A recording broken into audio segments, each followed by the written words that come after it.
Alang ngayong Labor Day, tiniyak ng liderato ng Kamara at Senado na patuloy silang magsusumikap para mapabuti pa ang estado ng mga manggagawang Pilipino. Yan ang ulat ni Mela Lesmoras.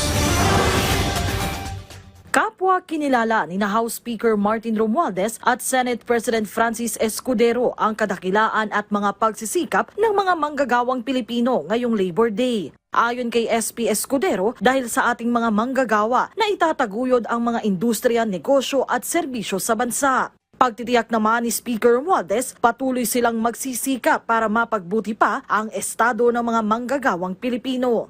Sa ngayon, marami na rin daw silang naisulong na mga panukalang napakikinabangan na ng ating mga kababayan. Nariyan ang Trabaho para sa Bayan Act na nakatulong sa pagtutugma ng skills at trabaho ng mga Pilipino at naghudyat din ng mas maraming oportunidad. Batas na rin ngayon ang New Agrarian Emancipation Act na nakalaan naman para sa ating mga magsasaka. May batas na rin para sa free legal aid para sa ating mga uniform personnel. At nariyan din ang Welfare of Caregivers Act at Eddie Garcia Law para sa iba pang sektor. Gayunman, nananatiling isa sa mga panawagan ng ating mga kababayan ay ang taas sahod. Bagay na tututukan daw ng mga mambabatas para tuluyan na itong maipatupad.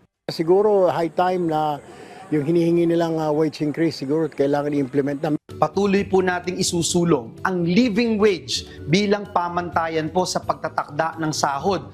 Isinusulong din yan ni House Committee on Labor and Employment Chair Fidel Nograles. Gayon din ni Senadora Grace Poe at Senator Mig Zubiri.